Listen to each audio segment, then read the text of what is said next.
जय हिंद दोस्तों, स्वागत है आपका एनजे हिंदी एकेडमी पर।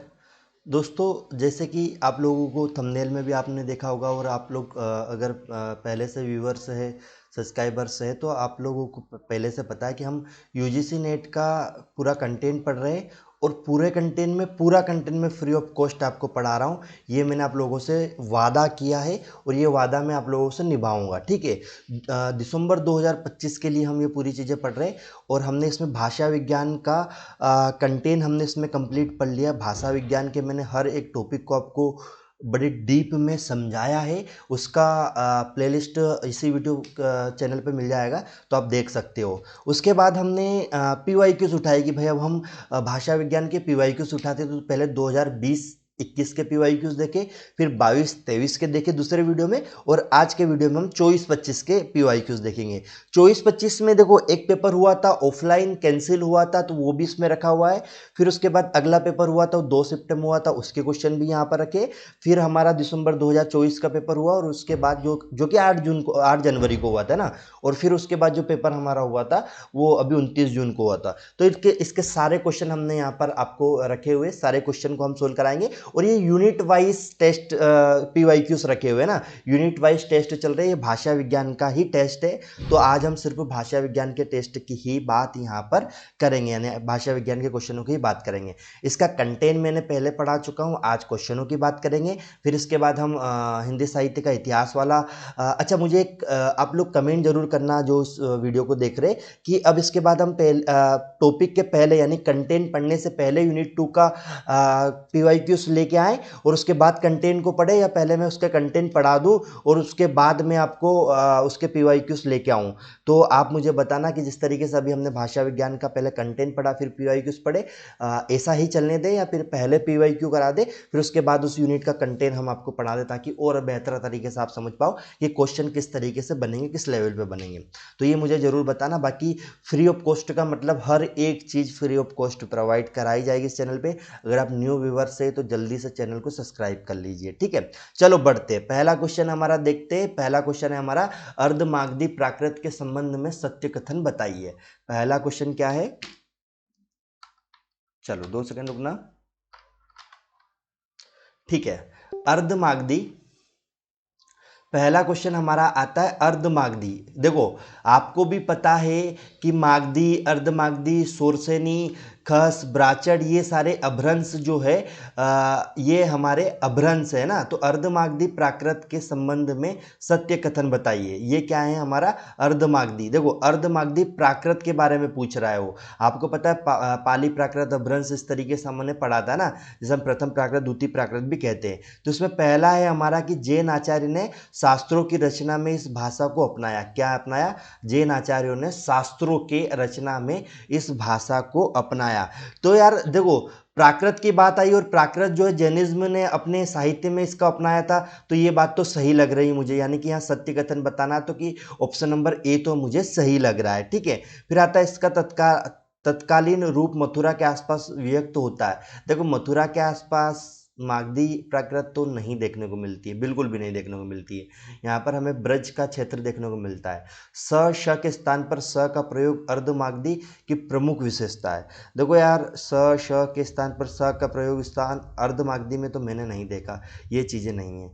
अर्धमागधी प्राकृत की स्थिति मागधी और सोरसेनी के बीच मानी जाती है। बिल्कुल, मागधी अपभ्रंश और सोरसेनी के बीच में मानी जाती है अर्धमागधी प्राकृत की, ये बिल्कुल सही बात है आपकी, ये भी सही है। फिर हमारा ऑप्शन नंबर ई होता है कि ई क्या बोलता है हमारा। देखो, पहले नीचे क्वेश्चन मत देखो, पहले यहीं से लगाते हुए जाओ, जो क्वेश्चन आपको मिलेगा वो देखना। अर्धमागधी प्राकृत में अर्धमागधी अपभ्रंश से अवधि बोलने का संबंध माना जाता है। अर्धमागधी में अवधि बिल्कुल आती है, कोई दिक्कत नहीं है। हमने देखा है कि अर्धमागधी में हमारी पूर्वी हिंदी और अवधि आती ही आती है, बिल्कुल आती है। अवधि, छत्तीसगढ़ी, बघेली, ये हमारी आती है, ठीक है। तो ये हमने यहाँ पर देखा हुआ है, इसमें नो डाउट हमारा ये भी सही है। तो कहाँ पर हमारा ए डी ई सही है? ऑप्शन नंबर 4 में हमारा सही है, यानी कि ऑप्शन नंबर 4 हमारा यहाँ पर सही हो जाता है। तो क्वेश्चन नंबर पहले में option number 4 A D E option जो यहाँ पर दिए हुए इसमें से सही है, ठीक है। तो ये मैंने आपको बड़े अच्छे से बताया, डीप में बताया। अब आप लोगों को बताना है कि आपको समझ में आया या नहीं आया। इस तरीके से आपको मैं समझा रहा हूँ। अगर अगर आप चाहते हो तो इसके बाद में इसका कंटेंट की कॉपी या स्क्रीनशॉट भी रख सकता हूँ कि ये चीज़ें यहाँ पर दे रखी है, तो आप देखो। हालांकि वो चीज़ें देखो देखने की ज़रूरत नहीं है, अगर आप लोगों ने मेरा कंटेंट पढ़ा है तो ये सारी चीज़ें मैंने बाकायदा आपको पढ़ाई है और बहुत बेहतरीन तरीके से पढ़ाई है। यकीन मानो, एक बार प्लेलिस्ट पे जाइए, भाषा विज्ञान वाली दिसंबर 2025 वाली, दो प्लेलिस्ट मिलेगी आपको एक जून वाली मिलेगी, एक दिसंबर 2025 वाली मिलेगी। दिसंबर 2025 वाली पे जाना, न्यू कंटेंट है, अभी पढ़ाया हुआ है, और देखो वीडियो को। 5 या 6 क्लासेस मैंने वहाँ पढ़ाई, बहुत बेहतरीन तरीके से पढ़ाई, मज़ा आएगा आपको पूरा कंटेंट पढ़ने में, ठीक है। और न्यू व्यूवर से तो भाई चैनल को सब्सक्राइब कर देना। आपका ये सब्सक्राइबर, जैसे एक सब्सक्राइबर बढ़ता है ना, 2 सब्सक्राइबर बढ़ता है, इस तरीके से एक मोटिवेशन आता है कि चलो यार लोगों तक कंटेंट पहुंच रहा है, लोग चाहते हैं कि हम फ्री ऑफ कॉस्ट सारी चीज़ें लेके आएँ। तो आपका जो सब्सक्राइब करने का, बस देखो आपका कुछ जाना नहीं है सब्सक्राइब करने में, लेकिन हाँ हमारा बहुत कुछ हो सकता है। हमारा एक मोटिवेशन अंदर से आ सकता है कि यार अब तो बच्चों के लिए करना ही पड़ेगा, क्योंकि अब बच्चों ने ट्रस्ट दिखाया है हमारे ऊपर, है ना। तो चैनल को सब्सक्राइब और वीडियो को लाइक जरूर करना मेरे भाइयों। क्वेश्चन नंबर दूसरा देखते हैं, निम्नलिखित में से कौन सा स्थान बांगरू बोली का क्षेत्र माना जाता है। आपको पता है बांगरू क्या है? बांगरू हरियाणा की एक बोली है, हरियाणा, हरियाणा है ना, बांगरू हरियाणा बोली को का ही एक नाम है, या उसे कहते हैं। तो यार हरियाणा का है तो फिर इटावा, अलीगढ़, जालौन में क्या करेगा? हिसार में करेगा ना, क्योंकि हरियाणा क्षेत्र का कौन सा हिस्सा आ रहा है? हिसार आ रहा है, तो ऑप्शन नंबर ए सही हो जाएगा। हिसार हमारा यहाँ पर सही होगा। क्या होगा? हिसार हमारा यहाँ पर सही होगा, ठीक है। इशार हमारा यहां पर सही होगा। क्लियर हुआ? बोलो। अरे ये समझ में आ रहा है? देखो ये आप, जैसे मैंने आपको पढ़ाया और आपके अगर दिमाग में, तो ये दिमाग में चलना चाहिए कि पश्चिमी हिंदी के अंतर्गत अंतर्गत सर ने हमें हरियाणवी, बांगरी, हरियाणवी, कन्नौजी, बुंदेली, और बुंदेली के बाद ब्रज, और ये सारी भाषाएं, बोलियां हमें पढ़ाई है सर ने ना। तो ये आपके दिमाग में चलना चाहिए कि सर कहाँ पढ़ा रहे हो, कौन सा क्षेत्र हमें इसमें देखना चाहिए। ये सारे क्षेत्र भी मैंने पूरे बेहतरीन तरीके से आपको बताया है ना। तो ये आपका दिमाग यार देखो, पुराने 2024 में क्वेश्चन आया हुआ है, 24-25 का अपडेट कंटेंट है, इसी के आधार पर आपको तैयारी करनी है। अगर इन क्वेश्चनों को देखकर आप समझ नहीं पा रहे हो कि किस लेवल पे क्वेश्चन आना है, तो फिर आप बहुत बड़ी गलती कर रहे हो। तो ये समझना है आपको, ठीक है। क्वेश्चन नंबर तीसरा हमारा यहाँ पर कि पहले राजभाषा आयोग का गठन कब हुआ। देखो राजभाषा आयोग के 2 गठन हुए, एक 1955, एक 1955, गलत लिखा गया, 50 नहीं 55 है रे, 55, और एक 1960। क्या इसमें 1955 और 1960 है? तो पहला कब हुआ था? 1955 में हुआ था। दूसरा कब हुआ था? 1960 में हुआ था। तो यहाँ पर क्या आएगा? 1955 आएगा, पहला 1955 में आएगा, ठीक है, यही आएगा ना। अरे क्लियर हुआ? बोलो मेरे भाइयों, क्लियर हुआ? पहला राजभाषा आयोग 1955 में बना था, ठीक है, और दूसरा 1960 में बना था, ये याद रखना है, ठीक है। ये भाषा की संवैधानिक स्थिति मैंने बताई है, जाकर देखो वीडियो और अच्छे से समझो अगर समझ में नहीं आ रहा है तो। सूची 1 का सूची 2 से मिलान करना, यानी कि यहाँ पर ये विशेषण लिखे शब्द के, और यहाँ पर आपको बताना कि कौन सा विशेषण आ रहा है। अच्छा, सवा, कुछ और वह। देखो सवा, देखो मुझे कुछ आ रहा नहीं आ रहा है, मेरी बात सुनो। सवा का क्या मतलब होता है? संख्यावाचक आ रहा है, बी लिख दो यहाँ पर। कुछ का क्या मतलब होता है? परिणाम आ रहा है, परिणामवाचक आ रहा है, यहाँ पर सी लिख दो, ठीक है। वह सर्वनाम होता है मेरे भाई, वह क्या होता है? सर्वनाम होता है, डी लिख दो। अच्छा क्या होता है? तो ये ए लिख दो। चलो तो पहला ए वाले में जैसे कहा क्या आएगा यहाँ पर? तीसरा, तीसरा पहले आया, फिर चौथा आएगा, फिर दूसरा आएगा, और फिर पहला आएगा। क्या तीसरा, चौथा, दूसरा, पहला आंसर दिख रहा है कि आपको यहाँ पर? तीसरा, तीसरा, चौथा, ठीक है, तीसरा, चौथा, दूसरा, पहला। ऑप्शन नंबर सी आपका यहाँ पर सही हो जाएगा, सी आपका करेक्ट है।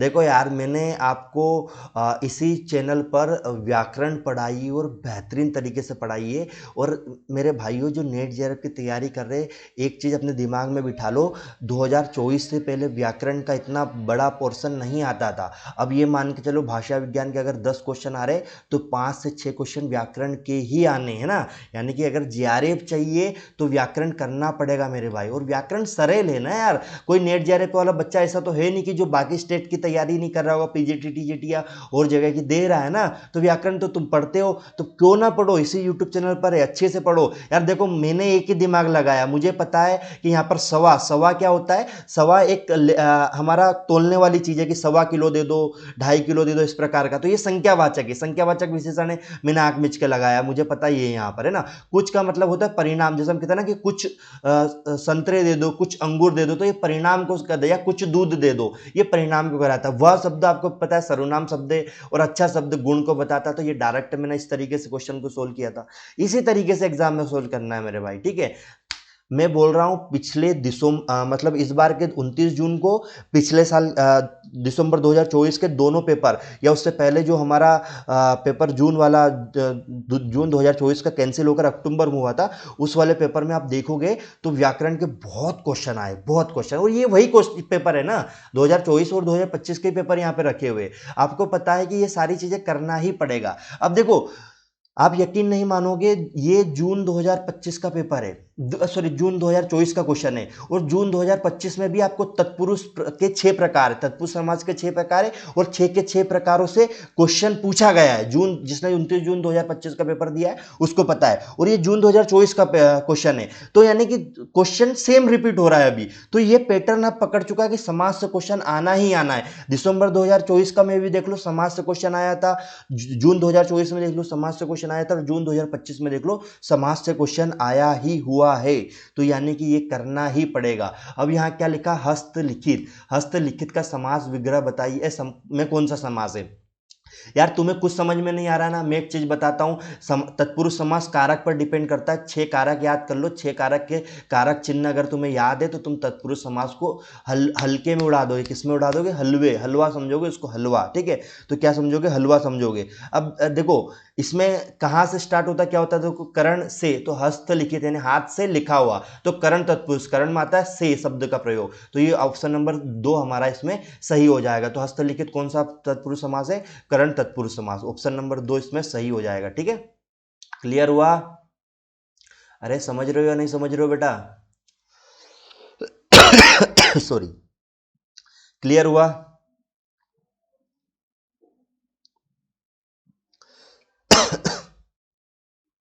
राजभाषा से संबंधित तथ्य बताइए। राजभाषा से मैंने एक एक अनुच्छेद आपको बता दिया क्या बोलता है। अनुच्छेद 343 एक के अनुसार संघ की राजभाषा हिंदी और लिपि देवनागरी होगी। ये तो बच्चे बच्चे को पता है, इसको तो सही कर दो, ये तो मेरे भाई सही है ना। 17 जून 1957 को राष्ट्रपति द्वारा राजभाषा आयोग का गठन किया गया था, बिल्कुल गलत है मेरे भाई। अनुच्छेद 350 में उच्च, अरे ये 48 में दिया गया, 348 में दिया गया, तो ये भी हटा दो, ये भी गलत है।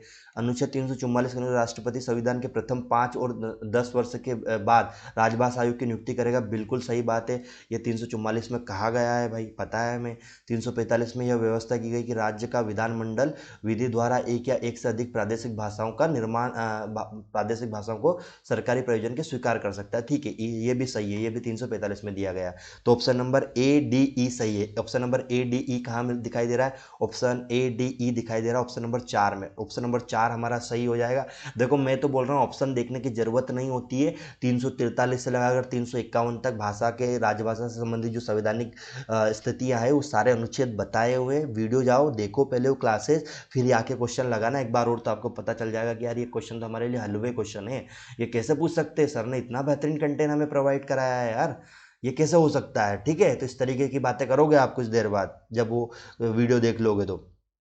पाली की प्रसिद्ध व्याकरण कच्चायन के अनुसार पाली में कितनी ध्वनियाँ हैं। देखो पाली की अपनी ध्वनियाँ बताइए, और एक कच्चायन के अनुसार बतानी है। 40 है, 41 है, 42 है या 43 है। यार ये तो सीधा सा फैक्ट वाला क्वेश्चन है, याद रखना था, ये भी मैंने कराया हुआ 41 में है, ठीक है। तो वीडियो में जाओगे मिल जाएगा मेरे भाइयों, कंटेंट मैंने भाषा विज्ञान में सब कुछ पढ़ाया है, कुछ नहीं छोड़ा, हलवे उड़ाओगे हलवे की तरह, ठीक है। और समास भी पढ़ाया हुआ है, यूट्यूब इसी चैनल पे जाओ।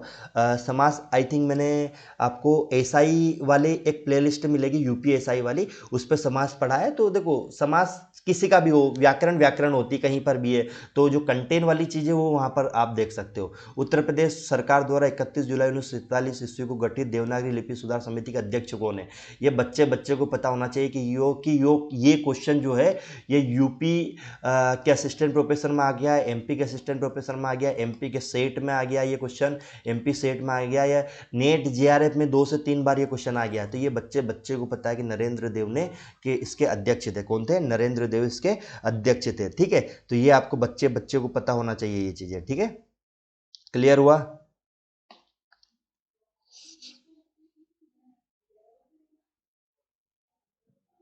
अरे समझ में आ रहा है मेरे बच्चों?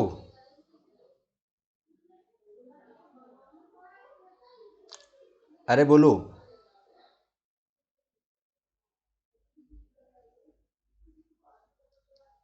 क्लियर हुआ? समझ में आ रहा है? मगही के अंतर्गत आने वाली बोलियां कौन सी है? मगही के अंतर्गत आने वाली बोलियां कौन सी है? इसमें क्या पूछा गया? मगही के अंतर्गत आने वाली बोलियां कौन सी है हमारी, है ना? देखो मगही के अंतर्गत आती है हमारी कुड़माली और खटोली। कुड़माली और खटोली ऑप्शन नंबर 3 है। ये पढ़ाया हुआ है, ये आपको याद रखना है। मगही के अंतर्गत सूची 1 का सूची 2 से मिलान कीजिए। यहाँ पर सूची 1 का सूची 2 से मिलान करना है आपको। ठीक है,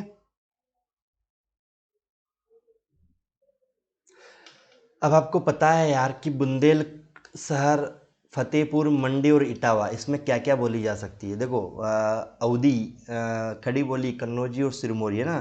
तो अगर मैं आपको कहूँ कि खड़ी बोली जो है वो बुंदेलखंड के क्षेत्र में बोली जाती है, तो किसी को कोई दिक्कत होनी चाहिए क्या? बिल्कुल भी नहीं होनी चाहिए। ठीक है। अगर इसमें से मैं आपको कह दूं कि मेरे भाई जो हमारी अवधि है फतेहपुर, यानी कि हमारे अयोध्या के आसपास के क्षेत्र में बोली जाती है, किसी को कोई दिक्कत नहीं होनी चाहिए। अगर मैं कह दूं यहाँ पर कि सिरमौरी जो है मंडी के आसपास होती है, तो ये भी किसी को कोई दिक्कत नहीं होती है। और बची कन्नौजी, तो कन्नौजी इटावा के क्षेत्र के आसपास बोली जाती है, बिल्कुल डी है। तो हमारा आंसर क्या हो जाएगा? तीसरा, चौथा, पहला और दूसरा। तीसरा, चौथा, पहला, दूसरा ऑप्शन में आ रहा है क्या? लगा दो, अगर आ रहा है तो लगा दो। पहला, सॉरी, तीसरा, चौथा, पहला और दूसरा।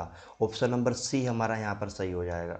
ऑप्शन नंबर सी हमारा यहाँ पर सही हो जाएगा। ऑप्शन नंबर सी सही हो जाएगा।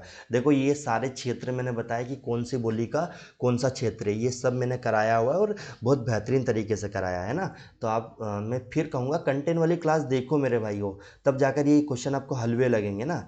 चलो,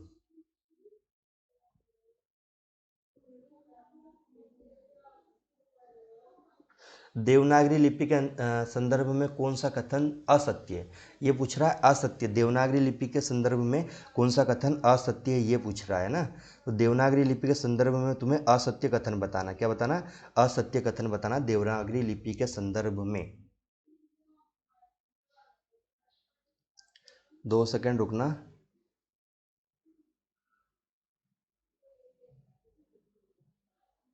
चलो, देवनागरी लिपि के संदर्भ में अगर हम असत्य कथन, देवनागरी लिपि के संदर्भ में असत्य कथन, तो इसमें से पहले जो सत्य है या असत्य उनको अलग करो।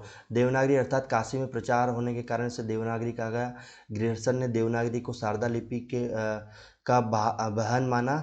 या फिर आता है हमारा ललित विस्तार के उल्लेखित नाग लिपि ही नागरी है। अरबी लिपि की भांति इस लिपि में, अरबी लिपि की भांति इस लिपि में उत्पत्ति पुरानी सामी लिपि की उत्तरी शाखा से हुआ है, या नगरों में प्रचलन होने के कारण इसका नाम नागरी पड़ा। तो ऑप्शन नंबर ई तो हमारा एक तो सही है, ये तो हमें पता चल रहा है कि हाँ ई तो सही है। तो ई जिसमें नहीं आएगा, ये इलिमेट वाला मैं चीज़ समझा रहा हूँ आपको कि जहाँ ई आ रहा है उसको हटा दो पहले। तो ई साहब यहाँ पर आ रहा है, इसको हटा दो, है ना। फिर उसके बाद ई यहाँ पर आ रहा है, इसको हटा दिया हमने। फिर हम इसको अगली चीज़ हमें देखना है यहाँ पर ई के बाद अगली चीज़ हमें देखना है कि इसमें क्या आ रहा है। ई हो गया। उसके बाद ग्रियर्सन ने देवनागरी को शारदा की बहन कहा, या अरबी लिपि का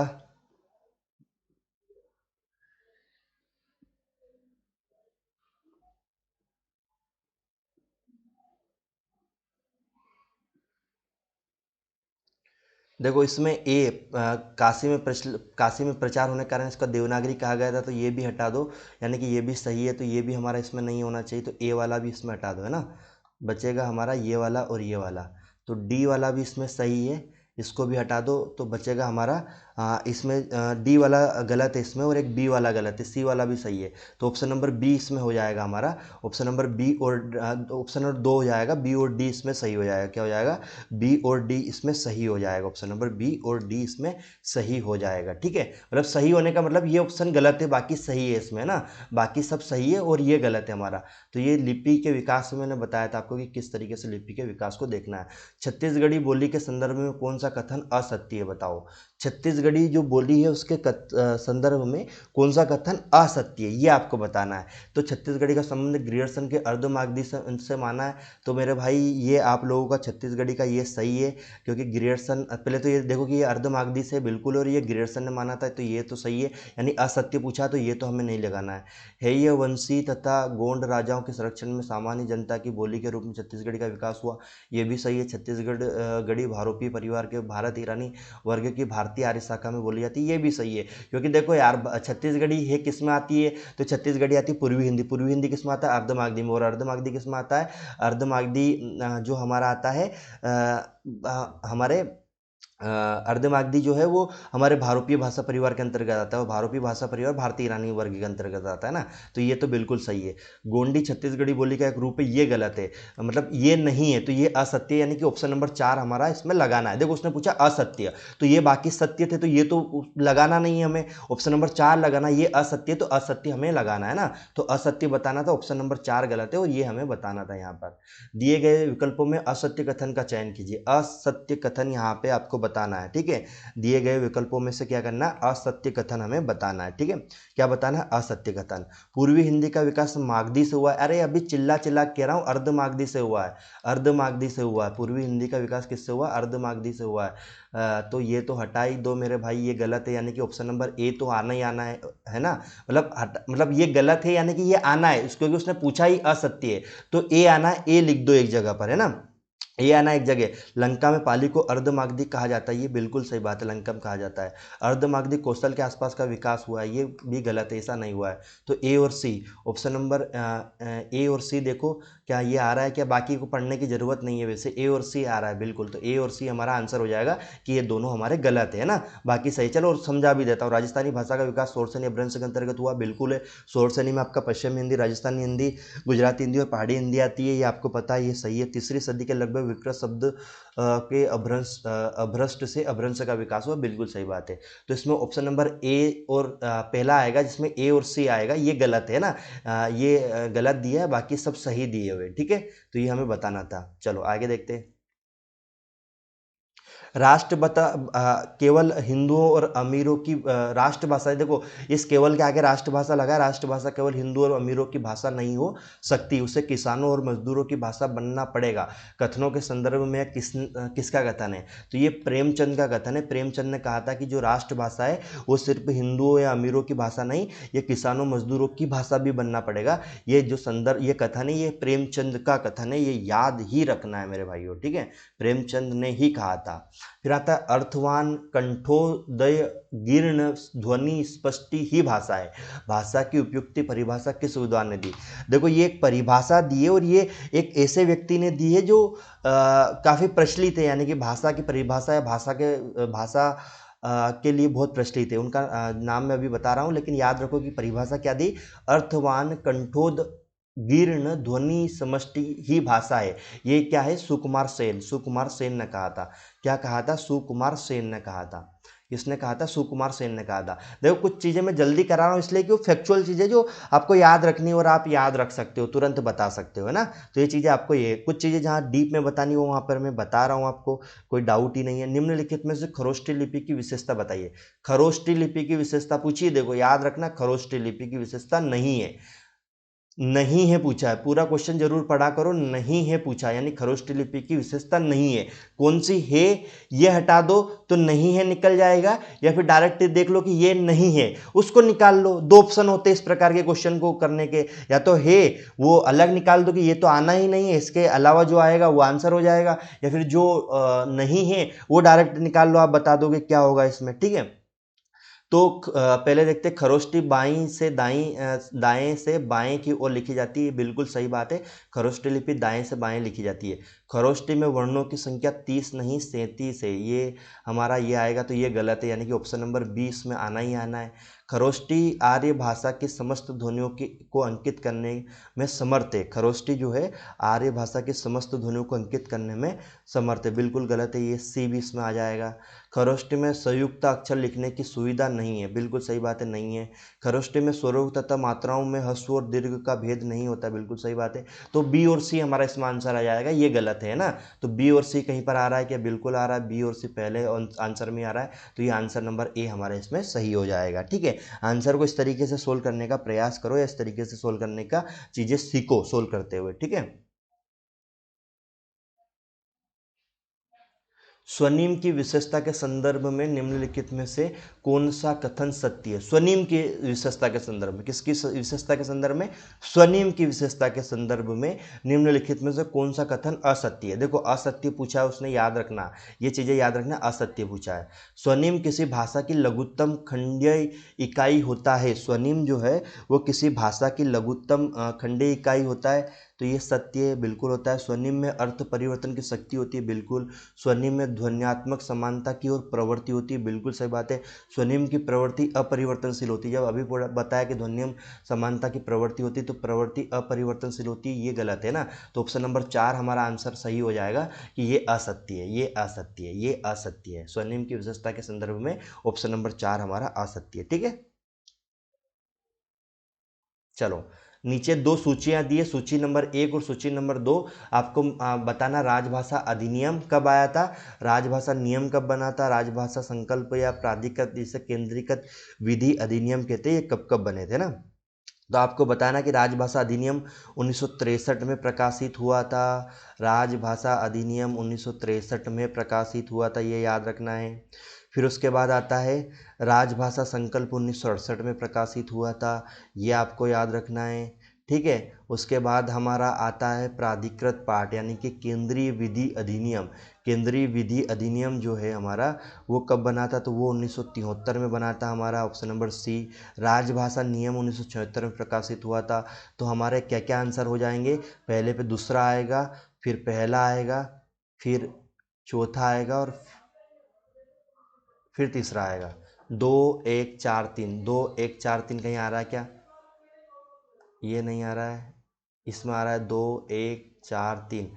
चलो, ऑप्शन नंबर 2 हमारा सही हो जाता है, ऑप्शन नंबर 2 सही है, बिल्कुल करेक्ट है, ये आंसर हमारा सही हो जाएगा। आपको भी पता है कि राजभाषा अधिनियम कब बना था, 1963 में बना था। राजभाषा संकल्प 1968 में प्रकाशित हुआ था। प्राधिकृत पाठ जो है वो 1973 में, और राजभाषा अधिनियम 1976 में प्रकाशित हुआ था, ये आप लोगों को पता है अच्छे से। ठीक है, फिर आता है डॉक्टर ग्रियर्सन के अनुसार कुमाऊनी की कितनी उपबोलियां हैं? याद रखना, कुमाऊनी की उपबोली पूछी उसने, क्या पूछी? उपबोलियां। ये कुमाऊनी खुद अपने आप में एक बोली है, और कुमाऊनी किस में आता है? ये पश्चिमी हिंदी के अंतर्गत आती है, सॉरी, किसके अंतर्गत आती है? पश्चिमी हिंदी के अंतर्गत आती है। और ये इसकी जो उपबोलियां है वो पूछी उसने ना, कितनी उपबोलियां हैं कुमाऊनी की, कितनी बोली उपबोलियां, 10 है, 12 है, 13 या 14 है, कितनी है? तो ये आपको बताना है, इसमें 12 जो है वो कुमाऊनी की उपबोलियां कितनी? 12 है। ठीक है, याद रखना है आपको, ये संख्या याद रखना है। अब आपको मैंने जब पाली भाषा बताई थी, यानी जिसे प्रथम प्राकृत कहते हैं, या जिसे मध्यकालीन भारतीय आर्य भाषा का पहला पार्ट कहते हैं, उसको बताते समय मैंने आपको बताया था कि यार ये पाली जो भाषा है ना, इसको अलग अलग विद्वानों ने अलग अलग व्युत्पत्ति मानी है। तो मैंने वहाँ पर ग्रियर्सन ने कैसे उत्पत्ति मानी, रामचंद्र शुक्ल ने कैसे मानी, डॉक्टर बच्चन सिंह ने कैसे मानी, या बाकी लोगों ने कैसे मानी, भट्टाचार्य ने कैसे मानी, ये सब मैंने वहाँ बताया था आपको। तो अब आपको बताना कि आचार्य विदुशेखर भट्टाचार्य ने पाली भाषा की जो उत्पत्ति है, इस शब्द की उत्पत्ति कैसे मानी, यानी ये पाली शब्द कैसे बना। आपको बताना कि ये जो पाली शब्द बन रहा है ये बना कैसे, एक्चुअल में कैसा विकास हुआ। तो क्या पाठ पाठ और पल्ली से पाली हुआ, बिल्कुल भी नहीं हुआ, ये नहीं बताया था। पंक्ति, पंक्ति, पत्ती, पल्ली और पाली, हाँ बिल्कुल ये हमारा ऑप्शन नंबर सेकंड सही है, क्योंकि भट्टाचार्य ने यही बताया था कि पहले पंक्ति शब्द बना था, फिर पंक्ति बना, फिर पत्ती बना, फिर पल्ली बना और फिर बाद में जाकर पाली शब्द बना। ठीक है, तो ऑप्शन मतलब क्वेश्चन नंबर 19 में हमारा ऑप्शन नंबर सेकंड सही हो जाता है। और ये बकायदा मैंने कंटेंट में पढ़ाया हुआ है यार, आप लोगों को पढ़ना चाहिए मेरे हिसाब से वो चीज़ें। ठीक है, देवनागरी लिपि सुधार के संबंध में घटित घटनाओं के पहले से बात के क्रम में व्यवस्थित कीजिए। यार मैंने आप लोगों को देवनागरी लिपि के सुधार का भी चीज़ें बताई थी कि देवनागरी लिपि के सुधार में जो बाल गंगाधर तिलक ने उन 190 फ़ॉन्टों का जो फ़ॉन्ट तैयार किया था, या फिर उत्तर प्रदेश सरकार ने जो समितियाँ बनाई थी, इंदौर में जो अधिवेशन हुआ था, ये जो क्रम है ये सब मैंने बताया था कि पहले क्या आया था, बाद में क्या आया था, ये सारी चीज़ें मैंने बताई थी। तो सबसे पहले तो आपको याद रखना कि तिलक ने 190 टाइपों का फ़ॉन्ट तैयार किया था, ये सबसे पहले आया था, तो ए सबसे पहले आएगा, है ना। फिर उसके बाद उत्तर प्रदेश सरकार ने लिपि सुधार समिति, ये नहीं हुआ था। फिर उसके बाद क्या होता है, हिंदी साहित्य सम्मेलन के इंदौर के अधिवेशन में नागरी लिपि सुधार समिति का गठन हुआ था, बिल्कुल ये हमारा हुआ था, सी हुआ था, तो ए के बाद सी आएगा, है ना। ए के बाद सी आएगा। फिर नीचे देखते और क्या दिया हुआ है, नागरी प्रचारणी सभा द्वारा नागरी लिपि में सुधार हेतु समितियां गठित की गई थी, बिल्कुल सही है। उसके बाद ई आएगा, ई के बाद हमारा डी सही है, आचार्य नरेंद्र देव की अध्यक्षता में नागरी लिपि की समिति बनी गई थी। और फिर आया था उत्तर प्रदेश सरकार द्वारा लिपि सुधार परिषद का गठन किया था डॉक्टर नरेंद्र की अध्यक्षता में। तो ये इस तरीके से हमारा पूरा ये क्रम आएगा। ये देख लेते कहाँ पर इस तरीके से बन रहा है, ए सी ई डी ए बी, ये ऑप्शन नंबर ए में ही बन रहा है हमारा ना, तो ऑप्शन नंबर ए सही हो जाएगा। ये आपको विकास क्रम बताना था इसका, देखो आप देख सकते हो कितना डीप में क्वेश्चन आता है। मैंने आपको लिपि के सुधार के लिए जो भी चीज़ें बनी है वो बकायदा मैंने बताया कि भाई सबसे पहले तिलक फॉन्ट बना था, फिर उसके बाद ये, फिर उसके बाद ये, फिर इंदौर में अधिवेशन हुआ और उस अधिवेशन में महात्मा गांधी ने अध्यक्षता करी थी, और ये सारी चीज़ें स्टेप बाय स्टेप सारी चीज़ें मैंने बताई हुई है, और वही क्रम उन्होंने यहाँ पर पूछ लिया मेरे भाइयों।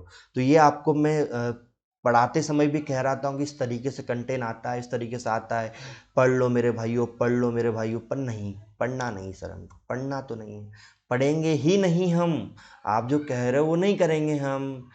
ठीक है कि सर आप कह रहे हो कि चैनल को सब्सक्राइब कर लो, नहीं करेंगे सर, हम क्यों करेंगे सर, आप चाहे कितना ही फ्री में कंटेंट हमें अवेलेबल करा दो, हम नहीं करेंगे, है ना।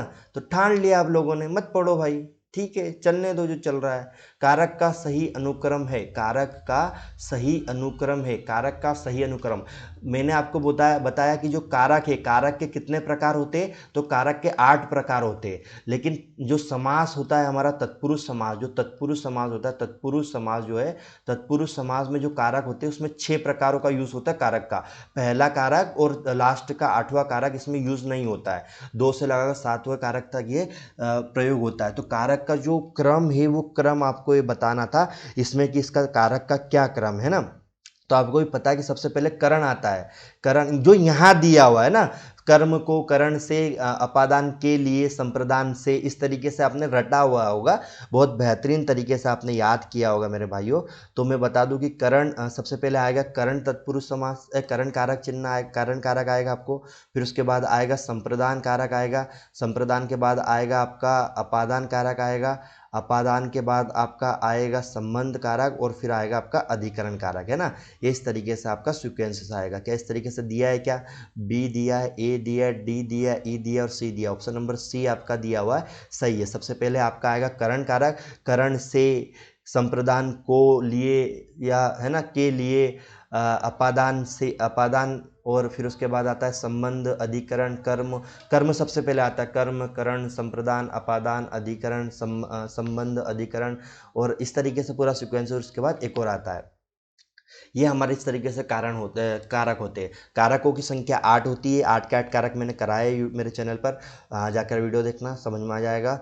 जिसके बाद इसमें से जो 6 कारक है वो तत्पुरुष समाज में प्रयोग होते हैं। और अभी आप देखो कि पिछले जो 2 पेपर हुए हमारे यूजीसी नेट के, उसमें उसने सिर्फ तत्पुरुष समाज से ही क्वेश्चन पूछे हैं, तत्पुरुष समाज के 6 प्रकारों से, बाकी क्वेश्चन ही नहीं पूछ रहा है वो, बाकी समाजों से उसको कोई मतलब नहीं है ना। तो ये चीज़ आपको याद होनी चाहिए।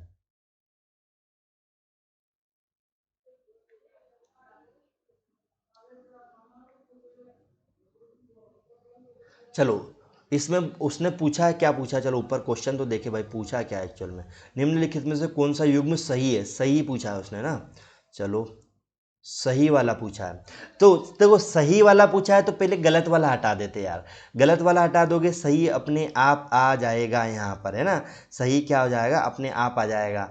लुंठित व्यंजन ल है क्या, बिल्कुल भी नहीं है, हटा दो मेरे भाइयों, लुंठित व्यंजन ल नहीं है, इसको हटा दो। संघर्षी व्यंजन आ है क्या, बिल्कुल भी नहीं है। संघर्षी व्यंजन स श स ह है, आता है, ये नहीं आता है। विवृत स्वर आ है क्या, विवृत स्वर नहीं है। आ जो है वो संतृप्त स्वर है, विवृत नहीं है ना, तो इसको भी हटा दो। तो संयुक्त स्वर ऊ है, बिल्कुल है।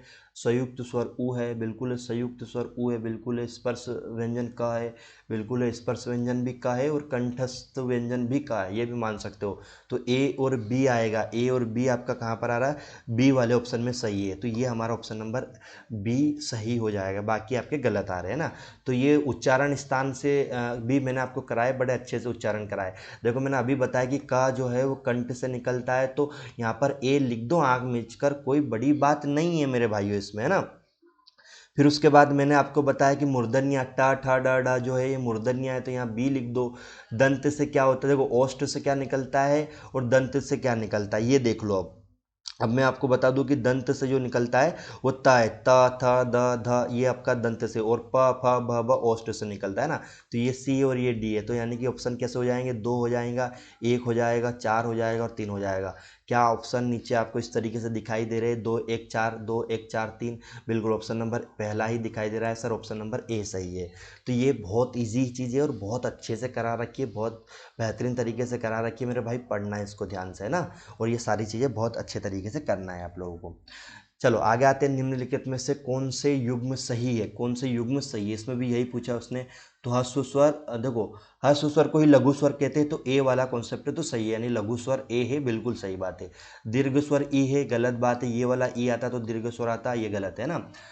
प्लुप्त स्वर ई है या दीर्घ स्वर आ है, ये तो सही है, सी वाला सही, यानी ए आ रहा है सही, सी आ रहा है। अब ए और सी दो जगह पर आ रहा है ना, ये हटा दो, ये हटा दो, यहाँ पर भी ए सी आ रहा है, यहाँ पर भी ए सी आ रहा है, ये तो बी इसमें आएगा ही नहीं, बी पहले से गलत हो गया, तो ई वाला सही होगा ना मेरे भाई, ई वाला सही होगा। तो ए सी ई सही हो जाएगा आपका, ए सी ई सही हो जाएगा, ठीक है। इसमें क्या हो जाएगा, ए सी ई सही हो जाएगा, सी वाला आंसर आपका सही हो जाएगा। देखो ये एलिमिनेट करना सीखो यार, आपको जो आता है वो देखो। ह्रस्व स्वर आ है, बिल्कुल है, सही कर दिया आपने। दीर्घ स्वर आ है, बिल्कुल सही है, ये भी सही है। सर दीर्घ स्वर ई तो नहीं है, ये हटा दो, तो ई हटा दिया, तो एसी एसी कहाँ पर आ रहा है, दो जगह आ रहा है, इसमें बी आ रहा है, बी तो हमने वैसे ही हटा दिया, तो ये तो होगा नहीं, तो ई बचा क्या है, एक ही तो ऑप्शन बचा, जब तीन ही हट गए तो एक बचा, तो डायरेक्ट लगा दो, फिर ज़्यादा दिमाग लगाने की ज़रूरत नहीं है। ऐसे ऑप्शन को लगाओ तो जल्दी सोल्व कर पाओगे। अब आप लोगों को बताना है कि यहाँ पर पश्चिमी हिंदी, पूर्वी हिंदी, बिहारी हिंदी और पहाड़ी हिंदी के अंतर्गत क्या क्या आता है। मैंने बहुत अच्छे से करा रखा है। ब्रज भाषा पश्चिमी हिंदी के अंतर्गत आती है, अवधी जो है वो पूर्वी हिंदी के अंतर्गत आती है, भोजपुरी जो है वो बिहारी के अंतर्गत आती है, और गढ़वाली जो है पहाड़ी के अंतर्गत आती है।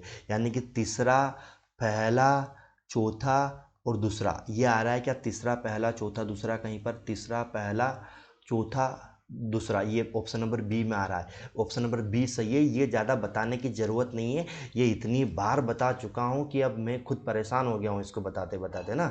ये आपको याद होना चाहिए। अर्ध संवृत स्वर को निम्न में से कौन सा है। देखो अभी मैंने बताया था कि उसने बोला था कि अर्ध संवृत और विवृत, संवृत और अर्ध संवृत स्वर के बारे में उसने वहाँ पर पूछा था, है ना। तो निम्न से कौन सा है, तो जो ओ है, ओ हमारा जो है वो हमारा अर्ध संवृत स्वर है। कौन सा स्वर है, अर्ध संवृत स्वर है। कौन सा है, अर्ध संवृत स्वर है, ठीक है। फिर आगे देखते हैं, भाषा की विशेषता के संबंध में निम्नलिखित में से कौन सा कथन सत्य है। भाषा, कौन सा कथन सत्य है, ये पूछा उसने। कौन सा कथन सत्य है ये पूछा है उसने, ठीक है। आप लोगों को क्या बताना है, कौन सा कथन सत्य है यहाँ पर। भाषा की विशेषता से संबंध में निम्नलिखित में से कौन सा कथन सत्य है। चलो सत्य वाला पूछा ना, ठीक है कोई बात नहीं, बताते हैं।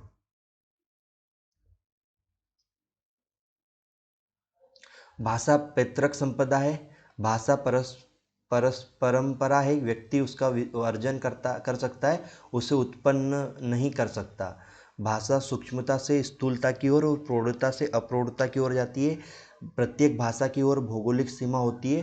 प्रत्येक भाषा का व्याकरणिक संरचना समान होती है। प्रत्येक भाषा की व्याकरणिक संरचना क्या होती है, समान होती है ना।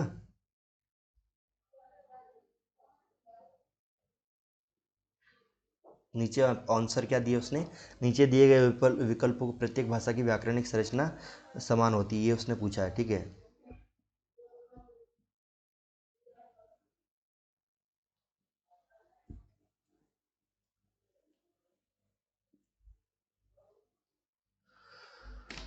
एक बार और उसको देखना दे भाई क्या चल रहा है इसका।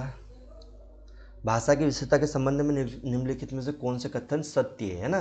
तो भाषा पैतृक संपदा है। भाषा पैतृक संपदा तो नहीं है। अ, भाषा परंपरा है, व्यक्ति उसका अर्जन कर सकता है। परंपरा है, अर्जन कर सकता है, उसको उत्पन्न नहीं कर सकता। उत्पन्न, भाषा को उत्पन्न नहीं किया जा सकता है।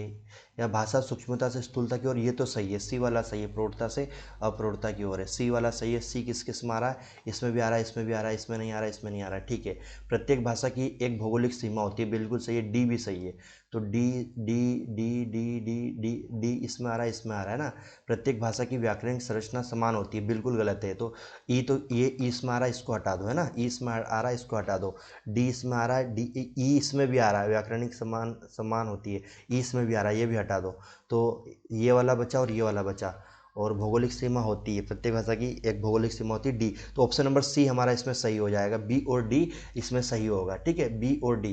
तो भाषा परंपरा है, व्यक्ति उसका अर्जन कर सकता है, उसको उत्पन्न नहीं कर सकता, ये एक सही है। और एक डी वाला ऑप्शन हमारा इसमें सही आ जाएगा ना। हिंदी ध्वनियों के संबंध में कौन से तथ्य सही नहीं है, हिंदी ध्वनियों के संबंध में कौन से तथ्य सही नहीं है, ये पूछा उसने। क्या पूछा उसने, हिंदी ध्वनियों के संबंध में कौन से तथ्य सही नहीं है। तो स्वर ध्वनि है, सही नहीं है पूछा ना, सही नहीं है। हाँ ठीक है।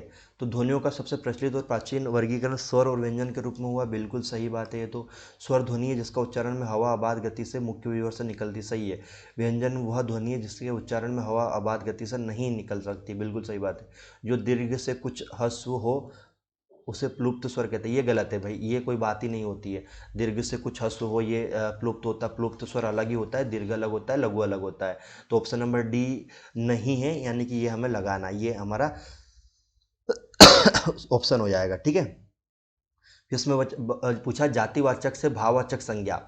जातिवाचक से भाववाचक संज्ञा, विशेषण से भाववाचक संज्ञा, संज्ञा से विशेषण की ओर, और व्यक्तिवाचक से अप्रत्ययवाचक संज्ञा की ओर आपको जाना है। ठीक है, ये हमसे पूछा गया है। तो जातिवाचक, मनु एक जाति है, उससे भाववाचक, मौन जो एक भाव है आपका, कि मौन रहना एक भाव है। तो ऑप्शन नंबर ए ये हमारा सही हो जाएगा। विशेषण से भाववाचक संज्ञा की ओर जाना है ना। तो विशेषण क्या है, कुरु कुरु कुरु कुरु कुरु कुरु, या कुरु विशेषण है, या फिर रक्त रक्त कुरु, या विशेषण रक्त रक्त विशेषण हमारा रक्त है, और रक्तिमा भाववाचक है, तो इसमें बी हो जाएगा हमारा। ठीक है। और संज्ञा से विशेषण, राष्ट्र हमारा किसी व्यक्ति वस्तु स्थान के नाम की संज्ञा कहते हैं, राष्ट्र संज्ञा हो गया। और विशेषण यानी राष्ट्रीय विशेषण हो गया। ठीक है, यहाँ पर सी हो गया, ये डी हो गया। तो ऑप्शन नंबर क्या आएगा, तीसरा, चौथा, पहला और दूसरा, ये आएगा हमारा। ये कहीं आ रहा है क्या, देख लो, आ रहा है तो लगा दो मेरे भाइयों। तीसरा चौथा, तीसरा चौथा, तीसरे से कहाँ से स्टार्ट हुआ, एक ही जगह से। तीसरा चौथा पहला दूसरा एक ही जगह से स्टार्ट हुआ, ऑप्शन नंबर बी हमारा हो जाएगा। ठीक है, चलो अब हमारा आता है आमोदेक वीणा पाणी। देखो यार, वीणा पाणी आपका जो है वो है बहुब्री समाज है, लेकिन यहाँ पर तो उन्होंने बहुब्री समाज के ही प्रकार दे रखे, कि व्यधिकरण बहुब्री है, समानाधिकरण बहुब्री है, तुल्य योग बहुब्री है, या व्यतिकारक बहुब्री है। ये सब बहुब्री के ही प्रकार दिए ना। तो जो आमोदेक है वो समान अधिकरण बहुब्री आता है। क्या आता है, समान अधिकरण बहुब्री आता है। ठीक है। फिर उसके बाद जो वीणा पानी है वो व्यधिकरण बहुब्री है। क्या है, व्यधिकरण बहुब्री है। मारा मारी जो है, मारा मारी जो आपका है वो आपका है व्यतिहार बहुब्री, व्यतिहार बहुब्री। और सचेत जो है वो तुल्य योग बहुब्री है। क्या है, तुल्य योग बहुब्री, यानी दूसरा, पहला, चौथा और तीसरा। दूसरा, पहला, चौथा, तीसरा कहीं पर आ रहा है कि यही ऑप्शन होगा आपका। दूसरा दो जगह रहा है, दूसरा पहला, यहाँ पे दूसरे के बाद ये है तो ये तो गलत है। दूसरा, पहला, चौथा और तीसरा, ऑप्शन नंबर सी सही हो जाएगा। प्रेरणार्थक क्रिया का उदाहरण नहीं है। प्रेरणार्थक, माँ बच्चों को खिलाती है, माँ बच्चों को खिलाती है, पिताजी अपने पुत्र को अध्यापक से पढ़ाते हैं ना। आइसक्रीम देखते ही बच्चे उस पर टूट पड़ते हैं, प्रेरणार्थक क्रिया का उदाहरण नहीं है। लड़के ने कपड़ा सिलवाया, लड़के ने कपड़ा सिलवाया। तो ये आइसक्रीम देखते ही बच्चे उस पर टूट पड़ते, ये प्रेरणार्थक क्रिया का उदाहरण तो नहीं है, ठीक है। यानी उसको उनको कहीं से प्रेरणा नहीं मिली है टूट पड़ने की, वो तो उसको देख कर ही टूट पड़े, ठीक है। तो ये हमारा हो गया। इसके बाद क्वेश्चन है क्या कोई सा?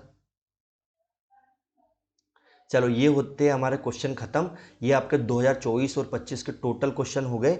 ये सारे क्वेश्चन आपके 2024-25 के टोटल क्वेश्चन हो गए। मैंने सब कुछ आपको बता दिया। अब मेरे भाइयों जो न्यू व्यूवर्स है उनसे हाथ जोड़ के विनती है कि पहले भाषा विज्ञान का कंटेंट वाली क्लास देख लेना, वहाँ सब कुछ पढ़ाया हुआ है। और आपसे हाथ जोड़ के विनम्र निवेदन है कि एक बार चैनल को लाइक, वीडियो को लाइक, चैनल को सब्सक्राइब जरूर कर लेना, क्योंकि आपके सब्सक्राइब करने से मेरा मोटिवेशन बढ़ता है, मैं और नया कंटेंट आपके लिए लेके आने वाला हूँ, ठीक है। अब कल की क्लास के लिए आपको कमेंट बॉक्स में मुझे बताना है, ताकि मैं शाम तक आपको जब क्लास लेकर आऊँ तो अब मैं आपको क्लास जब लेकर आऊँ तो मैं ये लेकर आऊँ कि पहले यूनिट 2 का जो हिंदी साहित्य का इतिहास है उसका पहले 2020 से 2025 जून 2025 तक का PYQ सोल्व करें, या पहले उसका कंटेंट पढ़ें। ये क्या करना है इसके लिए आपको कमेंट बॉक्स में कमेंट करना है, तभी जाकर मैं अगली क्लास आपको बनाऊंगा, ठीक है। मतलब बनाना तो है, लेकिन पहले क्या बनाना है फिर मैं मेरी मर्जी से करूंगा। आपकी कोई मर्जी हो तो बताना कमेंट बॉक्स में। बाकी वीडियो को सब्सक्राइब जरूर, लाइक और चैनल को सब्सक्राइब जरूर कर लेना मेरे भाइयों, ठीक है। बाय बाय, टेक केयर, मिलते हैं कल एक नए टॉपिक के साथ।